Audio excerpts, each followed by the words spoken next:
Welcome to the One Year Bible, August 31. The Old Testament reading, Job chapter 37, verse 1, through chapter 39, verse 30. Elihu continued, "My heart pounds as I think of this. It trembles within me. Listen carefully to the thunder of God's voice as it rolls from His mouth. It rolls across the heavens, and His lightning flashes in every direction. Then comes the roaring of the thunder, the tremendous voice of His majesty. He does not restrain it when He speaks. God's voice is glorious in the thunder. We can't even imagine the greatness of His power. He directs the snow to fall on the earth and tells the rain to pour down. Then everyone stops working so they can watch His power. The wild animals take cover and stay inside their dens.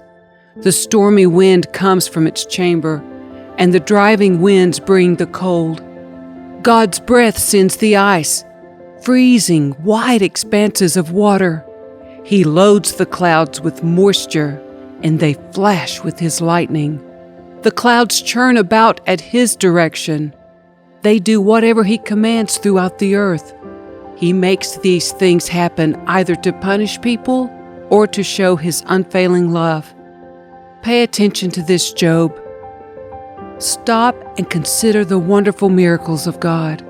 Do you know how God controls the storm and causes the lightning to flash from His clouds? Do you understand how He moves the clouds with wonderful perfection and skill?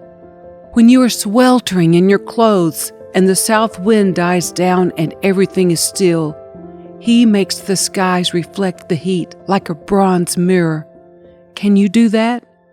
So teach the rest of us what to say to God. We are too ignorant to make our own arguments.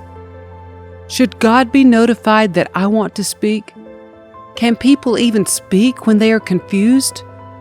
We cannot look at the sun, for it shines brightly in the sky when the wind clears away the clouds. So also, gold splendor comes from the mountain of God. He is clothed in dazzling splendor. We cannot imagine the power of the Almighty, but even though He is just and righteous, He does not destroy us. No wonder people everywhere fear Him. All who are wise show Him reverence. Then the Lord answered Job from the whirlwind, "Who is this that questions my wisdom with such ignorant words? Brace yourself like a man, because I have some questions for you, and you must answer them. Where were you when I laid the foundations of the earth? Tell me, if you know so much. Who determined its dimensions and stretched out the surveying line? What supports its foundations? And who laid its cornerstone as the morning stars sang together and all the angels shouted for joy? Who kept the sea inside its boundaries as it burst from the womb, and as I clothed it with clouds and wrapped it in thick darkness? For I locked it behind barred gates, limiting its shores. I said, 'This far, and no farther will you come.' Here your proud waves must stop. Have you ever commanded the morning to appear and caused the dawn to rise in the east? Have you made daylight spread to the ends of the earth to bring an end to the night's wickedness? As the light approaches, the earth takes shape like clay, pressed beneath a seal. It is robed in brilliant colors. The light disturbs the wicked and stops the arm that is raised in violence. Have you explored the springs from which the seas come? Have you explored their depths? Do you know where the gates of death are located? Have you seen the gates of utter gloom? Do you realize the extent of the earth? Tell me about it if you know. Where does light come from, and where does darkness go? Can you take each to its home? Do you know how to get there? But of course you know all this, for you were born before it was all created, and you are so very experienced. Have you visited the storehouses of the snow, or seen the storehouses of hail? I have reserved them as weapons for the time of trouble, for the day of battle and war. Where is the path to the source of light? Where is the home of the east wind? Who created a channel for the torrents of rain? Who laid out the path for the lightning? Who makes the rain fall on barren land, in a desert where no one lives? Who sends rain to satisfy the parched ground and make the tender grass spring up? Does the rain have a father? Who gives birth to the dew? Who is the mother of the ice? Who gives birth to the frost from the heavens? For the water turns to ice as hard as rock, and the surface of the water freezes. Can you direct the movement of the stars, binding the cluster of the Pleiades or loosening the cords of Orion? Can you direct the constellations through the seasons, or guide the bear with her cubs across the heavens? Do you know the laws of the universe? Can you use them to regulate the earth? Can you shout to the clouds and make it rain? Can you make lightning appear and cause it to strike as you direct? Who gives intuition to the heart and instinct to the mind? Who is wise enough to count all the clouds? Who can tilt the water jars of heaven when the parched ground is dry and the soil has hardened into clods? Can you stalk prey for a lioness and satisfy the young lion's appetites as they lie in their dens or crouch in the thicket? Who provides food for the ravens when their young cry out to God and wander about in hunger?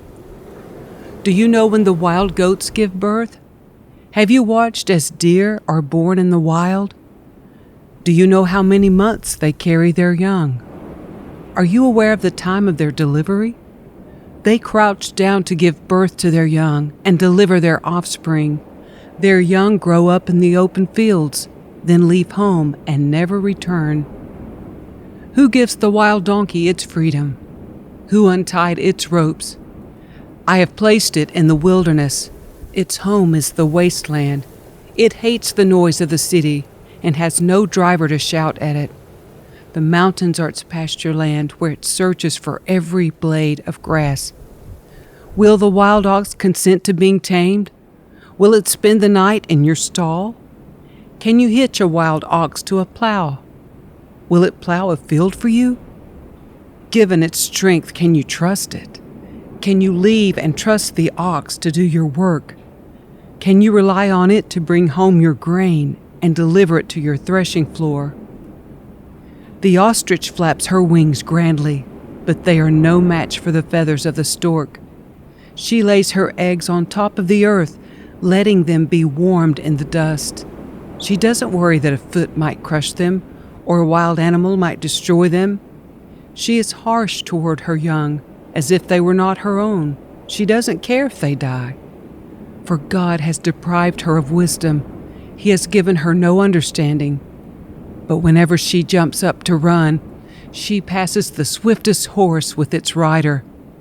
Have you given the horse its strength, or clothed its neck with a flowing mane?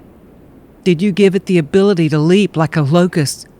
Its majestic snorting is terrifying. It paws the earth and rejoices in its strength when it charges out to battle. It laughs at fear and is unafraid. It does not run from the sword. The arrows rattle against it, and the spear and javelin flash.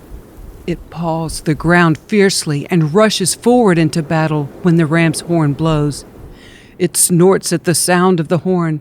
It senses the battle in the distance. It quivers at the captain's commands and the noise of battle. Is it your wisdom that makes the hawk soar and spread its wings toward the south? Is it at your command that the eagle rises to the heights to make its nest?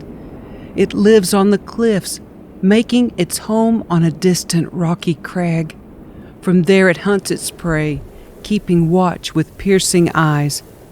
Its young gulp down blood. Where there's a carcass, there you'll find it.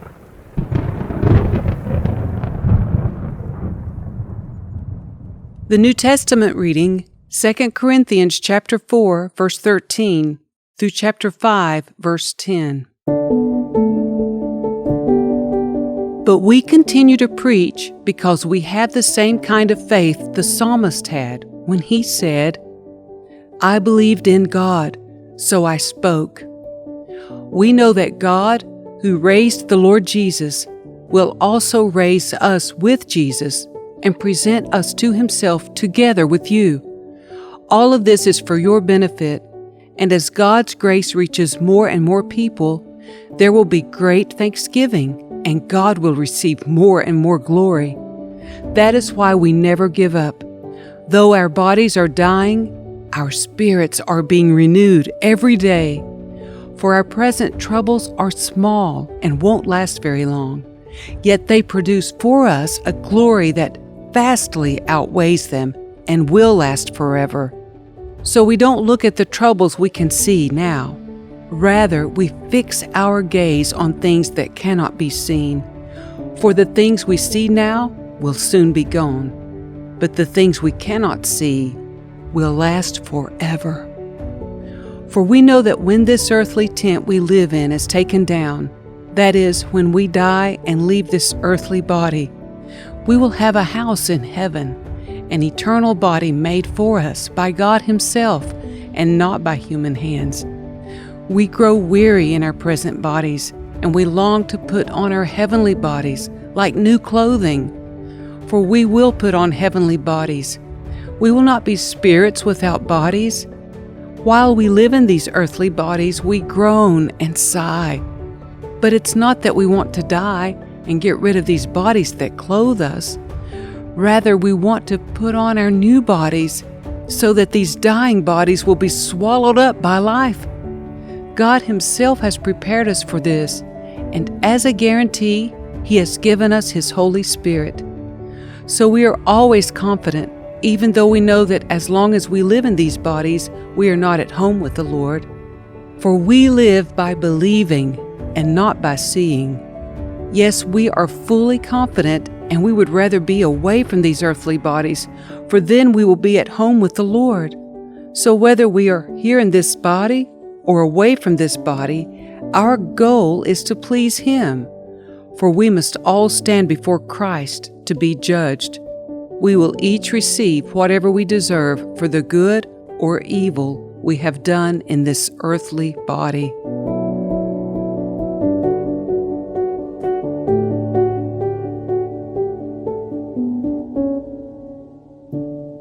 Psalm 44, verses 9 through 26. But now you have tossed us aside in dishonor. You no longer lead our armies to battle. You make us retreat from our enemies and allow those who hate us to plunder our land. You have butchered us like sheep and scattered us among the nations. You sold your precious people for a pittance, making nothing on the sale. You let our neighbors mock us. We are an object of scorn and derision to those around us. You have made us the butt of their jokes. They shake their heads at us in scorn. We can't escape the constant humiliation. Shame is written across our faces. All we hear are the taunts of our mockers. All we see are our vengeful enemies. All this has happened though we have not forgotten you. We have not violated your covenant. Our hearts have not deserted you. We have not strayed from your path. Yet you have crushed us in the jackal's desert home. You have covered us with darkness and death. If we had forgotten the name of our God, or spread our hands in prayer to foreign gods, God would surely have known it, for He knows the secrets of every heart. But for your sake we are killed every day. We are being slaughtered like sheep. Wake up, O Lord. Why do you sleep? Get up. Do not reject us forever. Why do you look the other way? Why do you ignore our suffering and oppression?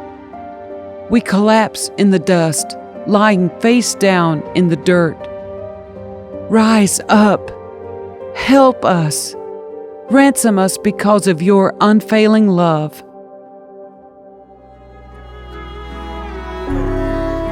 Proverbs 22, verse 13. The lazy person claims, "There's a lion out there. If I go outside, I might be killed."